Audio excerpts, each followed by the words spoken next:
Pakistan stock exchange में आज कारोबारी हफ्ते का तीसरा रोज़ था। हमने आज भी देखा कि सरगर्मियां खासी उतार चढ़ाव का शिकार रही। 100 इंडेक्स ने जो हाई बनाया वो 45,904 का बनाया, जबकि जो लो बनाया वो तकरीबन 45,603 का बनाया और तकरीबन जो है 100 इंडेक्स 45,680 पॉइंट्स के करीब बंद हुआ। मनफी जोन में महदूद पैमाने पर 100 इंडेक्स में कमी देखी गई, तकरीबन 60 पॉइंट्स की। अभी एडजस्टमेंट आना बाकी है।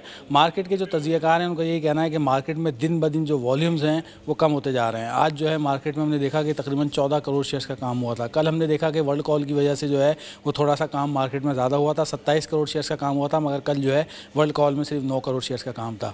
दूसरी तरफ हम देख रहे हैं कि इंटरबैंक मार्केट में जो डॉलर है वो रुकने का नाम नहीं ले रहा। आज भी हमने देखा कि तकरीबन 176 रुपये के करीब जो है वो इंटरबैंक मार्केट में डॉलर पहुँच गया है। उसके अलावा हमने देखा कि जिस तरह कल पेट्रोलियम मसनूआत की कीमतों में इजाफा किया गया 12 रुपये, तो इसको लेके भी तज्ज़ियाकार खासे जो है वो मोहतात हैं। उनका ये कहना है कि जब पेट्रोलियम मसनूआत बढ़ेंगी तो उसका असर इन्फ्लेशन के ऊपर आएगा, और जब इन्फ्लेशन बढ़ेगा तो फिर जो मॉनेटरी पॉलिसी नहीं आनी है, पहले जो है उसको इसमें इस्तेकाम रखा गया था, तो ये तवक्को की जा रही है, ये खदशात हैं सरमायाकारों के कि मॉनेटरी पॉलिसी में रेट डबल डिजिट में जा सकता है, तकरीबन आधे फीसद का इसमें इजाफा हो सकता है। और अगर ऐसा होता है तो फिर हम देखेंगे कि यहाँ से स्टॉक मार्केट खासी नीचे की तरफ चली जाएगी। जो मार्केट के तज्ज़ियाकार हैं उनका भी ये ख्याल है कि मार्केट में जिस तरह के जो मालियाती नताइज आ रहे हैं या जिस तरह जो बड़े पंटर हैं वो मार्केट में इंटरेस्ट जाहिर नहीं कर रहे, तो लगता ही है कि मार्केट में कोई बड़ी मंदी की ये निशानी है और मार्केट यहाँ से बड़ी नीचे की तरफ जा सकती है अगर मालियाती इदारों ने बाजार को सपोर्ट नहीं किया या बड़े पंटर्स ने मार्केट में एंट्री नहीं डाली। तो हम देखेंगे कि आने वाले दिनों में मार्केट में गिरावट हो सकती है। इसलिए थोड़ा सा यहाँ पे छोटे सरमायाकार भी मार्केट में मोहतात हैं,